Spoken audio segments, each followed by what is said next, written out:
Hi friends, it's me. I spent a lot at the Addiction Tokyo pop-up here in Bloomingdale's, NYC. Hear me out on this. I had prefaced this in another video to say that I was trying to withhold myself from overdoing it. I kind of overdid it a little bit, but what I want to share about my experience at the counter was that this is why I enjoy visiting the actual counter and being surrounded by the experts for the actual brand. Something I touched on when speaking about my Nordstrom experience at the Prada Beauty counter, where it was pleasant to be sat down and hear from the actual brand experts, as opposed to some place like Sephora or Ulta where the employees they just have general knowledge for all brands and they might not know the in-depth details, and that's just the nature of that retail experience. I gotta put on some more lipstick, hold on. We're gonna cover this one in a minute. As opposed to you buying from Bloomingdale's, from Saks, from Nordstrom, although they might not run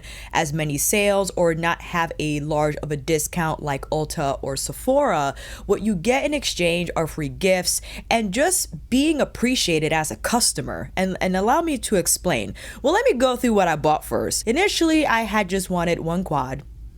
I bought two. I just wanted one pencil. I bought three. I also bought one lipstick, the one you just saw me apply. Unfortunately, they did not carry the new slim glow tint lipsticks, which are still on my radar. I might purchase that down the line, but not just yet. I also purchased one of their shimmer sticks, and I think that's it. Let's see here. 1, 2, 3, 4, 5, 6, 7. 7 items. Originally, I had proposed to only buy 3. And Camille was nice enough to apply my makeup, and one of the employees, I guess, who was working with the Addiction Tokyo pop-up, was getting everything that the client was asking for and wanting to check out with. He was so sweet, and I'm sorry that I don't have his name, but my goodness, when I was saying, give me that quad, give me that pencil, give me that lipstick, he threw in an eyebrow brush for free, he gave me a little goodie bag, he gave me a little tote bag. And again, it's nice to know that yes, I dropped around $239. If I were to spend that much at Sephora, I would get reward points, fine, maybe a free gift. That the free gifts these days I don't even want. They were just so enthusiastic about the fact that I was purchasing several items and threw in more gifts. Also, he threw in an extra empty compact that I had purchased in my first Addiction Tokyo haul, that you can see that video up in the link here or down below. It's an empty compact that houses 6 or 4, depending if you are looking to put the eyeshadows or the blushes, a mixture of any. I have a free compact now. And the free eyebrow brush. I know, it's a toothbrush. It's a toothbrush, but it says Addiction Tokyo on it. Okay? Because originally I was gonna buy this, but once they saw how much stuff I was buying already, they threw in the brush for free, and I am grateful for that experience. Again, although I spent way too much money, I felt appreciated as a customer knowing that I got deluxe samples that you saw in the B-roll. I got the oil cleanse, the cream cleanser, which yes, I'm not going to use as often. The makeup remover, which I quite like. I had tried that one at the counter when removing and trying things on. The mist, which is a little too fragrance for me, but I'm happy they threw it in there because when they used the mist on my face, I thought it was quite nice in terms of the mist, the fine texture of it. It might be a little too perfumey for me to use, but it's okay, I'll try it out. And one of their matte liquid lipsticks. They have like a no sale stamp on the label, and it's tough. It's tough for me to make out what shade this is, but I have a little liquid matte. Let's quickly swatch this. Isn't that beautiful? My goodness. And the pop-up was to feature Addiction Tokyo's newly released collection, the Italian Embroidery collection, with the eyeshadow palettes, the liquid liner in pearl and matte. I think the one I purchased is a matte one, but I can double check. The mascara color, I didn't get a color mascara because I'm not too big on those and I don't wear a lot of mascara to begin with. I mostly wear falsies. Unfortunately, they did not have the nail polish, but they did have the eye and lip makeup remover, which you saw a small sample of. I didn't try the eyebrow pencils because I was like, listen, Suku was sending me PR for brows, so let me just hold off on that. But let's start off with the eyeshadow palette, and they had all 12 available. I almost bought 4. I think the one I tried with the red was Autumn Runway, which is fitting knowing how I adore that season. I purchased Marriage Vows and Memory of Sage. I had my eye on Memory of Sage for a long time. Once it hit the website, I was like, that one has to be mine. The reason why I went with Marriage Vows is because, yes, of these rosy brown peachy hues is basically like a smaller I Need a Warm, and shame on me for purchasing a palette that resembles Natasha's, but the texture and the fact that there was like this warm terracotta brown shade that when thrown all over my crease and lower lash line, it just created this beautiful haze, so I had to pick it up. Memory of Sage, it looks more green in the photos, but when swatched it takes more of like a grayish tone, but it can appear distinctly more green on the lids, as you will see on the footage. And of course I needed to get that neutral tan shade because I just can't get enough of them freaking shades. And from the swatching, you probably detected how smooth these shadows are. They're like powdered silk. They remind me of Byredo shadows, although these shadows I believe are made in Japan. Yes, made in Japan. They have such a lightweight texture quality about them, and similar to Suku, but Suku is interesting. Suku mattes don't have that same, they feel like a little drier, almost like it's a little bit of Viseart in there for me when it comes to Suku mattes, whereas the mattes from Addiction Tokyo is almost like a satin matte. They're not completely matte in the finish. There's a little bit of sheen after you blend them into the eyes, and I think these textures are incredibly forgiving on a number of lid textures and situations, right? They just will soften the look of the skin, and they don't grab texture and overly accentuate it either. Now, you saw those pearly shades that are on the drier side. If you want that reflectivity but you also want adherence, I would recommend that maybe you go in with a setting spray, wet the brush first, then go in with one of these sparkly arcly shades, and I could quickly swatch just so you could see what I'm talking about. It's beautifully reflective, but you can see that it might be beneficial to have something that's going to grab those particles so they can stay and they won't blend away if you choose to buff your shadow. Those were the two palettes. Let's move on to these liners, and oh my goodness. The gel liner, again, new to the Italian Embroidery collection, I decided to get two shades, and there are several, 10 shades in all. And originally I was looking at City Dust, and City Dust is lovely. I did swatch it at the counter. It is a true gray shade. It would have been killer with Xenon, but instead I decided to get Ivy Tree and, wait for it, Marron Terracato. When I swatched this freaking pencil, okay, I gasped inside and outside. This shade, I immediately thought of I Need a Warm. I thought about Marriage Vows, the swatches that I showed before. I just immediately thought of this liner in the waterline, creating like almost like that sickly eye, only amplify those terracotta rosy shades for me, and I had to get it. And Ivy Tree, my goodness, is gorgeous, and I had to pick that up as well because both pencils are incredibly smooth.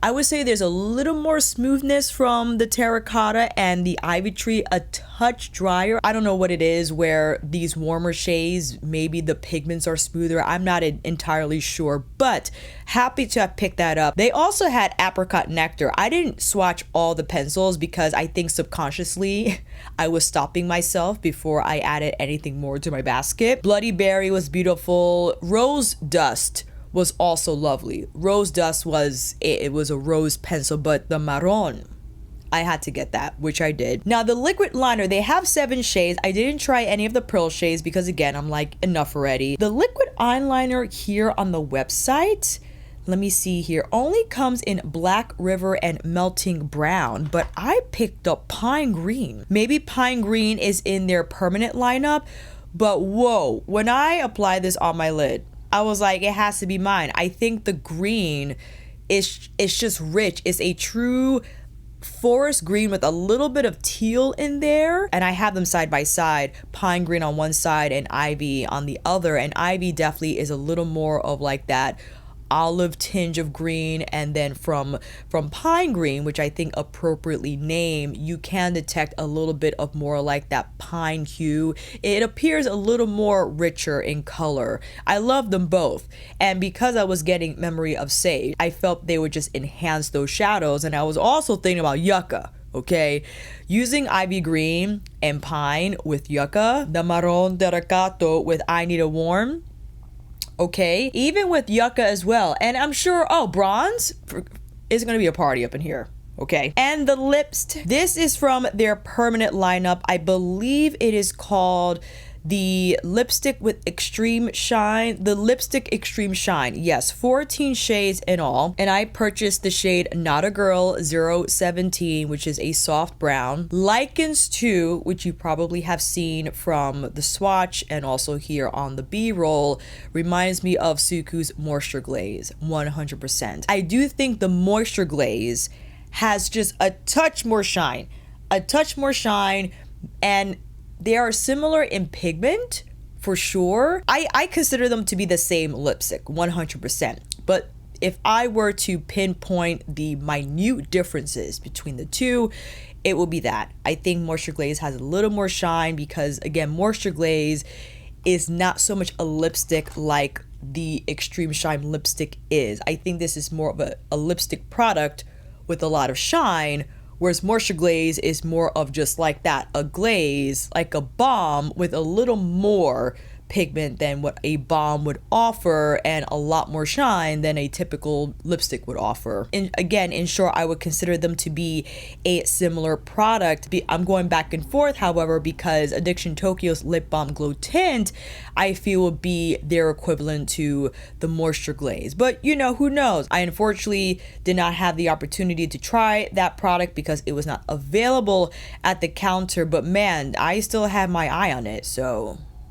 not all is lost. And the highlighter stick from their permanent lineup, I had to try this because I love cream highlighters. I think they are quintessential in achieving that beautiful glow on the cheekbones, but ensuring that the finish looks smooth and not textured, simply because a cream or liquid will appear more natural due to its consistency. The glow stick comes in 4 shades. I have, let me see here, When the Sky is Gold, which definitely is a little more gold leaning because out of all the shades that they have here on the website, Pink Beige, Champagne Beige, and Clear Pink, When the Sky is Gold is definitely a little more gold leaning, as you see here, but it's lovely. I think it's pretty. Did I need it? Not necessarily, because I have a ton of cream highlighters, and of course the Dior filter, the star filter, is the star of the show currently now in my highlighter collection. I do like the shimmer stick because of ease of use. I like to pat it down with my finger, and I think it's a great setup to have and apply before maybe another powder highlighter, or just to create a base of highlight if you wanted to sprinkle anything on top. Now, going into the shadow application, I wanted to start with Marriage Vows and plop on like this warm bronzy rosy shade. This is okay. I love the shade thrown all over the crease, as you see here, and I followed up with the more desaturated peachy kind of a brown gig through the remainder of my crease. The pink is very soft. It reminds me of a shadow that's in Byredo's Remembrance. It doesn't have that much punch of color.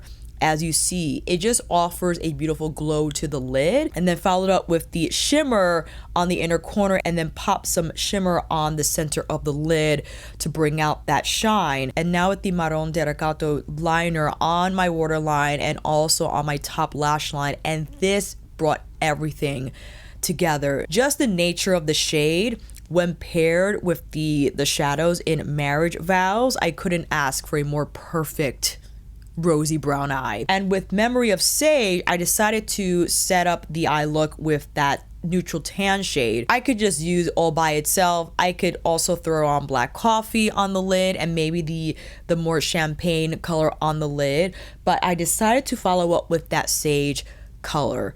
And again, the consistency of these shadows are just incredibly soft and easy to blend. I just tapped on that green and it found itself diffused and airbrushed in no time. Followed up with that champagne shade all over the lid, tapped on the dazzly shade on the inner corner, and followed up with ivy green on the lash line. And also, did I do the waterline? No, I didn't. While that footage plays, I'll just quickly slap on ivy green here on the waterline. And I do enjoy that it's a mechanical pencil. It only clicks up, does not click down, so make sure you don't over click and you get too much product and then you have to waste the pencil because it gets squished by the cap. But the pencil is exceptionally smooth, it's tiny, therefore easy to maneuver in and around your waterline. And ivy pairs perfectly with Memory of Sage, these sets. So make sure you work quickly if you choose to blend these out, right? Much like Pat's Permagel liners, they go creamy on the application, but they set. If you want to move and groove these colors around and have a softer diffused look on the lash line, make sure you follow up quickly right after you apply them. And I'll pull in some footage that I filmed yesterday when I was also playing with these products. And I love the liquid liner in Pine over top the Memory of Sage shadows. I think it's just a beautiful pairing. And also, when I applied the Pine liquid liner all on its own, I thought it was just nice to have a different shade other than black or brown for a liquid liner that was that hue of green, but it wasn't such a vibrant green. It's still red neutral to me, but I think it just had a beautiful pop on my skin tone and a nice escape, an alternative shade to rely on if you like liquid liners solo and you don't want to slap on any shadow. I just enjoy that shade and how it appears on my lids, and quite an easy felt tip to work with, smooth on the application, and the felt tip itself is not too flimsy but not too stiff either, makes it easy to maneuver along the lash line, and you can just see the pigmentation. You get a lot of ink from this felt tip, but it doesn't overwhelm the actual application where it's just too much. It's just perfect. And I think it rivals Pat McGrath's liner and even Natasha Denona's, because compared to Natasha Denona's, this is not as stiff. It really strikes the balance between flexibility and stiffness when it comes to a liquid felt tip, which I think hard to come by sometimes, but because of its construction and maneuverability makes it exceptionally easy to use. Yes, I'm saying that as someone who is used to applying liquid liner, but I would say incredibly advantageous for a beginner to use an Addiction Tokyo liquid liner for sure. And my eyebrow toothbrush, I know this is silly, but there's something oddly satisfying about running a toothbrush-like instrument through your brows. I feel it just naturally offers more fluff and also blends the product that is already on the brows in a way that appears more diffused. And I guess it's called like the boy brow. Is that still in fashion and trend? I have no idea. You can let me know down below. But again, this is special to me because it was a free gift. I was gonna buy this. I don't even know how much this costs.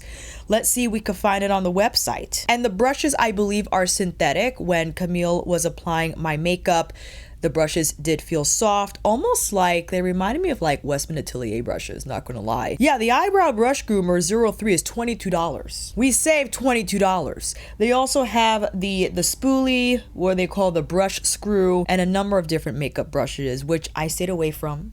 I just like my eyebrow toothbrush, thank you very much. All that to say, I'm incredibly happy with my purchase. I love everything that I bought, and I will not be going back because I know that I would just get more and more and more, and I am trying to sit with what I purchase and fall in love with these items, because in the future, if Addiction Tokyo runs another sales event, that's when I'll pick up another liner, maybe I'll pick up another quad. Definitely will like to try the glow tints at that time.